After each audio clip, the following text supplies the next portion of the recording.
Welcome to Tunachekis, Africa in the News. This is Mekimushi, and this is a show where we cover how the Western media is covering Africa. So first, before we start off, thank you to all our new Tunachiki members, and a big thank and a shout out to all our Patreon supporters.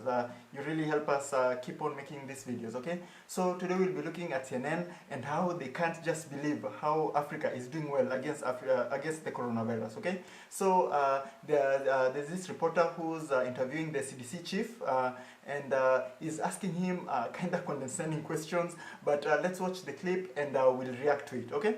So let's watch the video. And our David McKenzie spoke to the head of the CDC in Africa. He said the relatively low death toll on the continent is thanks to the drastic measures taken early on. Okay, let's see how they're doing the interview.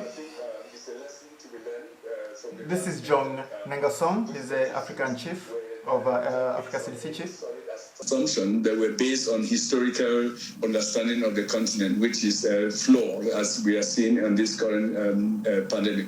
We have seen modeling that indicated that by this time about 40 million people will be infected in Africa with 200,000 deaths. We haven't seen that. But the reasons are just obvious. One was the early leadership that the continent took to coordinate the efforts and really at the level of each individual state to take drastic measures. What Dr. John is saying is that Africans really took the lockdown seriously and they abided to it, okay? Everybody wore masks, everybody respected what the government was telling them about keeping distance, okay? That's a very valid reason why Africa did the coronavirus better, okay? Still a lack of testing on the continent and a perception of a lack of data to really understand how this disease is affecting various countries.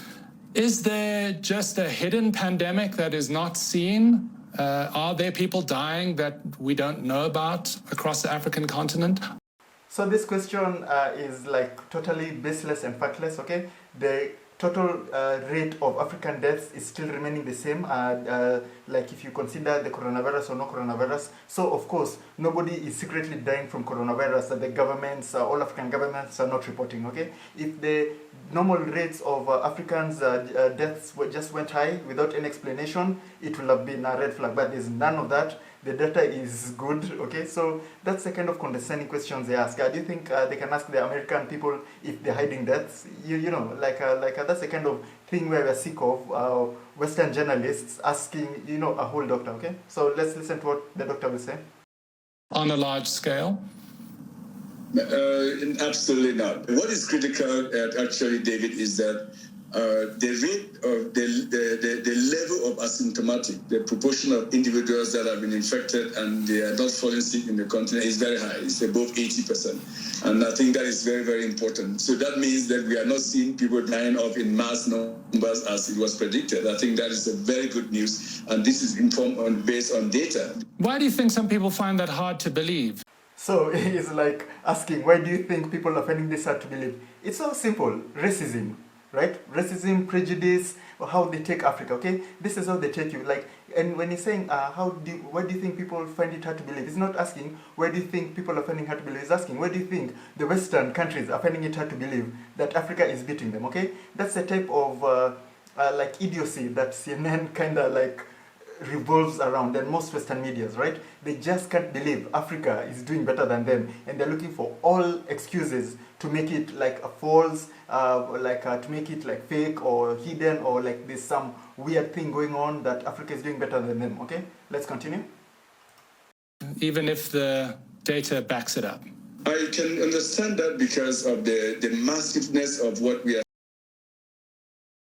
seen in the West, in Europe and the United States. We should also remember that our population structure is very different from what people are seeing in the US and also Europe. More than 70% of our population is less than 30 years. Median age is actually around 17 to 18 years, and I think that is really an important factor to put into the equation and in our understanding of the levels of death in the United States or Europe versus Africa. I think that is my assumption is that many more people will be infected in Africa. So the doctor is right.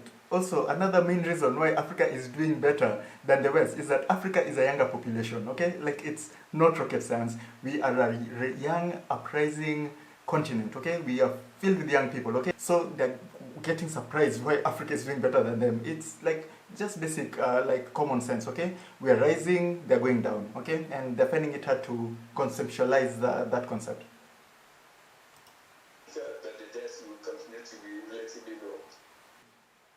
So that's the video, okay? Have you seen like the type of disrespect a whole doctor is getting, right? Like, it's asking why people don't believe the facts and data. Why white people, why the Western people don't believe that Africa is doing better than them, despite the fact, despite the data, despite people on the ground telling them less people are dying in Africa, right? Africa has better control, right? Africa is doing much better in controlling the coronavirus pandemic. That's basically it. That's why CNN can't believe Africa is doing well against coronavirus. And what do you expect? It's CNN, right?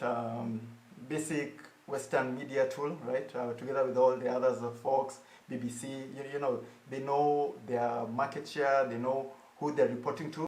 So thank you for watching this video, and a big thanks to all our Patreon supporters and our new Tunacheki members. Okay, Tunacheki now has a membership program where you can become a member here when you join YouTube. Okay, so thank you for all these new members we've joined. We're almost 20 strong, right? And we just joined less than a month ago. Our members get special perks like shoutouts, special live chats where we just chat about African topics, and where you guys, the members, get to choose which topics we discuss, and we promote your YouTube channel or help you out if you want to become a YouTuber, okay? That's what the membership program entails. For our Patreon program, it's all the perks are like on our Patreon page. You can check it out here. And we have a merch store. Please check out our merch. You guys buy so much of our merch, right? You buy so much of our merch, and thank you. It really helps us a lot. So you can buy more here. We've got new stuff coming, okay? So thank you for watching. Please make sure to subscribe and hit the notification bell to catch all our latest videos, okay? We really appreciate you guys, and we'll catch you in the next one, okay? This is Mikey Mushi. Bye-bye. And please feel free to leave your suggestions, news tips, or topics about Africa you'd like us to cover.